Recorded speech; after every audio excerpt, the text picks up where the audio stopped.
I always walk on, so I thought I'd pop up, keep it interesting.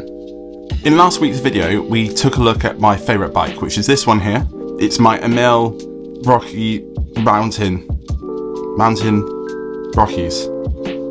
I've forgotten what it's called, but it's that bike. Very, very cool. If you haven't seen that video yet, I'd suggest you go and check it out. I'm going to link it above. But essentially is a bike that I've had for a very long time. It's one of the first 26-inch mountain bikes I built. It's got really weird geometry and just all round kind of different bike, but I can't help but love it, even though it's really weird.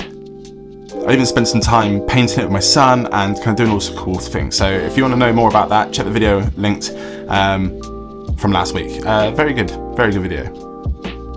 But at the end of that video, I did ask you guys what I should do with the bike. I wanted to make it a bit more of a community bike, something that we can kind of tinker around with ourselves, and kind of like you guys can help me come up with the ideas to kind of build it. And you came up with a mad amount of stuff. So much so, my original idea was the fact that all the ideas I was given, I was going to put everything on the bike. Bit of a joke, kind of a bit funny, but there were so many different things that like it took me a while to kind of narrow down what I like the most. And one of the biggest things that I liked, simply because it's something I've never done before, was a clunker. So without further ado, let's build a clunker. Alright then, this is the bike in question. It's a little bit crusty. Got some spider webs in it. It's been right at the back of the shed for some time now. Very nice Tetra brakes. A little bit jammed in there actually. The headset itself is very mismatched, is the best way of looking at it. I just built it up with whatever I had at the time, and there's potentially something living in it. Potentially.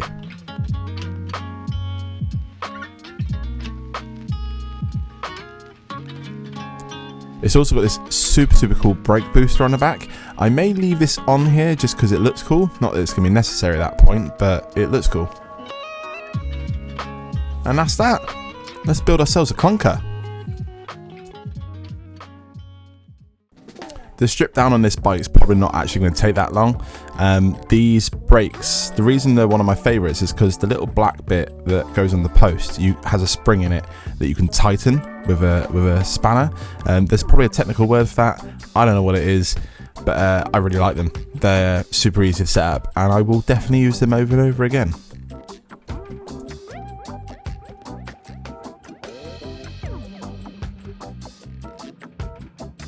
As quick as that, we're back down to the frame, and it's probably a good idea to give it a bit of a clean with some dirt juice. I'm literally just going to spray it on and wipe it down with a rag, because there's no like actual dirt on it. It's just like grime from the shed and just like dust and just, you know, just crap basically. So just giving it a good old wipe down.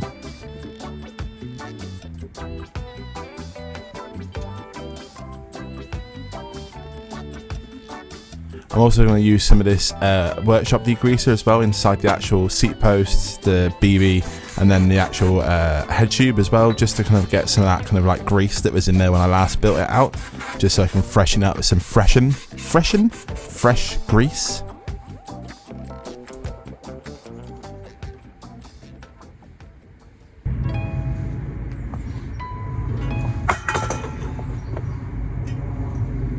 Fuck's sake. So once you've picked up your wheel, it'll look like this. This is, as we know, a clunker build, so I'm using a coaster brake for the very first time. I don't really know how it works, apart from the fact you pedal backwards and it stops you. So I'm kind of excited to try it. It didn't have any rim tape on it. Usually I quite like the actual purpose-made rim tape. Don't have any of that, so insulation tape works just as fine. And then poke a little hole for the tube valve to come out the other side. Tyres are these WTB trail bosses. This bike will be a boss of the trails, so it made sense that they have trail bosses on it. These are 2.35, I think it is.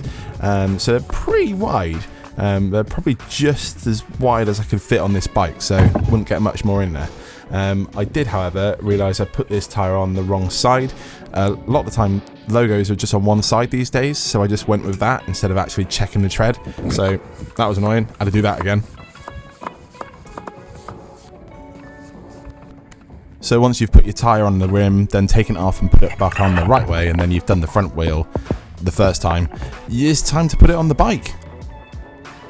I was actually quite excited to see what it looked like, especially because these are proper chunky boy tyres, and they did not disappoint. I love a fat tyre on an old bike, especially 26 inch. They just look so much fatter. Yes. Onto the BB, using some bearing juice, again from Juice Lubes. Thank you again, Juice Lubes, you legendary people. I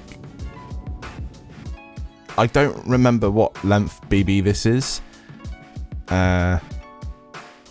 Probably like a 115 or 113, something like that. But yeah, lube it up, get cups in on both sides.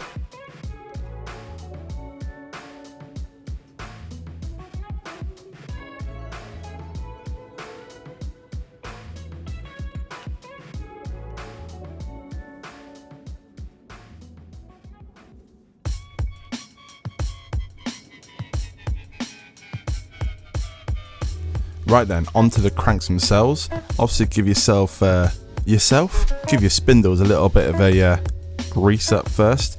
I don't think I've ever put the non-drive side crank on first before. Once I did this, it freaked me out a little when then I tried to put the drive side on. Don't know if anybody's experienced that before, but it just didn't feel natural at all. So that's a thing that happened. These are S-Works, or at least specialised cranks. Probably off a rock hop or something like that. The chainring is from Work Components, very good UK made chainrings, and the bolts are just whatever I had knocking around. You won't believe this. There's no way this is a thing.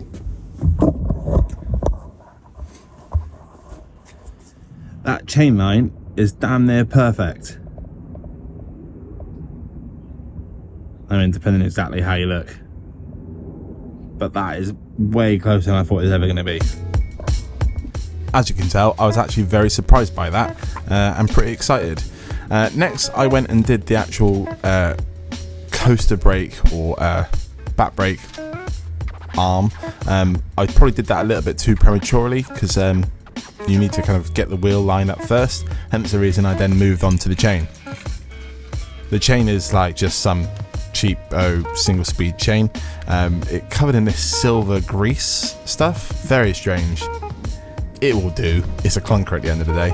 And then yes, pulled it back, got it nice and straight, and I was pretty happy with that. When it comes to actually tightening the bolts on the wheel, especially if you're doing single speed, or only if you're doing single speed, the way that I like to do it is pull back the drive side to get the nice tension, tighten that bolt off as best you can to get it as tight as you can, and then once you've done that, move over to the non-drive side, and I essentially just pull the tyre towards me until it's straight, and then tighten that bolt up there. I think that's a fixed wheel / jump bike single speed kind of trick. I'm not taking claim for that, but it is a very good technique to get it nice and straight and to get your tension nice on the chain. Usually I'm really good at not being in the way of the camera at all times. In this video, for whatever reason, my arm is constantly in the way, so apologies for that. But yeah, had a little test of it, see how it felt, and it felt real good. Then onto the front again. I kind of wanted to see if I can get whatever that thing was out of it. If you've watched some of my older videos, I found a few false widows in head tubes in the past. Not a fan of spiders, they don't make me feel good. This is a very long head tube, so I had to kind of go in the bottom way. Steady. But it turned out just to be a leaf, so that was good.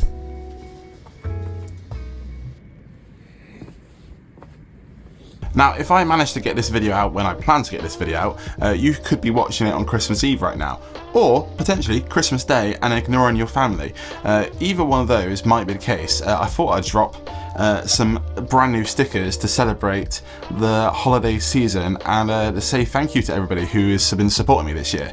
I pretty much run this channel off of my sticker sales. Like, you guys go crazy for them. It's why I have so many different variations. I like to keep it interesting and keep enough out there so everybody gets something they want. These chain smileys, the silver ones I've re-released a few times now. Everybody really loves them, so I thought I'd do a special gold and black version, which is possibly one of my favorite ones I've done so far.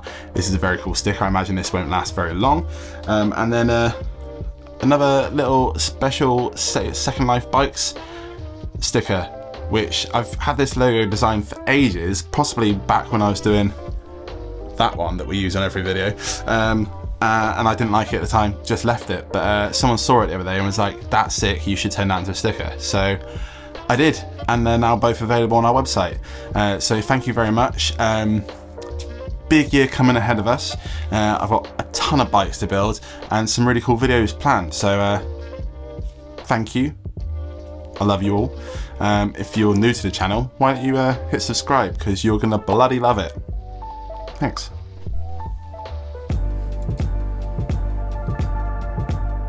Moving on to the seat post, I really wanted a silver one, but I didn't have one, so we've got this black one instead.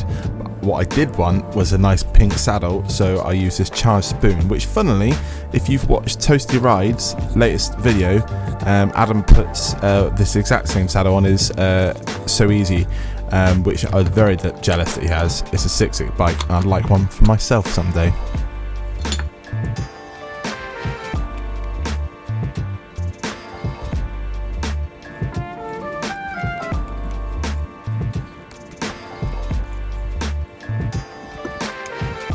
Moving on to the handlebars, or firstly the stem, bit of grease first, ooh-ah. Alright, calm down. And then yes, as you can see, I've actually built all this up previously and had it all stacked up. I'm putting some spacers in between the quill adapter just because it makes it look a bit more flush. If you've seen any of my videos that I use the quill adapter on, I always do this. I think it looks way cleaner and I like the way it looks.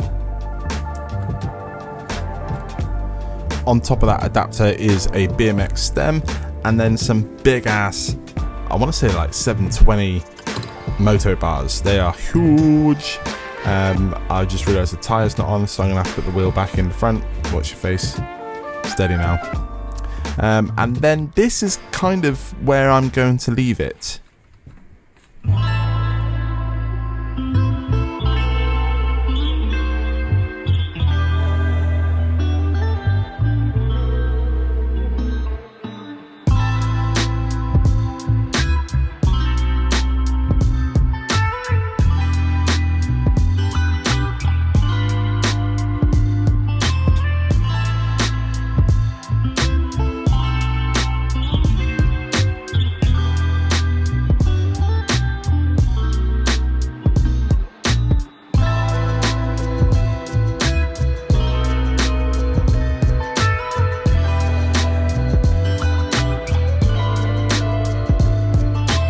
And that brings us to the end of the last build that I'm going to do in 2023. It's not quite finished, as you can tell. It's pretty much rideable. I've ridden it around the block a couple of times just to kind of like have a little play with the coaster brake. I'm not comfortable on it. That handlebar and stem is a little bit too short. Hence the reason I stopped and walked away. I would say this in a few of my videos, like especially when I've had more time to finish a build. It's good to kind of get halfway there, nearly finished, and then walk away and come back to it if you have the time and luxury to do that.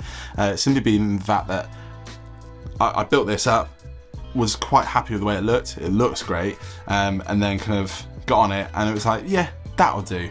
And then I walked away, came back to it, and I was like, actually no, it won't do. I kind of now want some different bars. So this is now going to be part one of the Klunker build because well, it's not quite finished. So I'm going to change a couple of things, revisit this. It'll be a very short build, part two, and then we'll take it for a rip around Epping Forest and kind of seeing what's capable of it. I'm really happy with the tyres. I was worried that they would be a bit too chunky for the clearance on the bike, but they're pretty much bang on the money. And yeah, What do you think? Do you like it? Let me know. Like, we've got a chance to change things at this stage. This is a perfect opportunity for you to get in the comments below. Tell me what you like, tell me what you don't like, and maybe we can change a little bit before the next video. But thank you as always. If you really enjoy this type of content, do feel free to subscribe to the channel. It is absolutely free, it helps me out a bunch, and I've got loads and loads of videos for you. And if you can't wait till the next video, that one there is a particularly good one.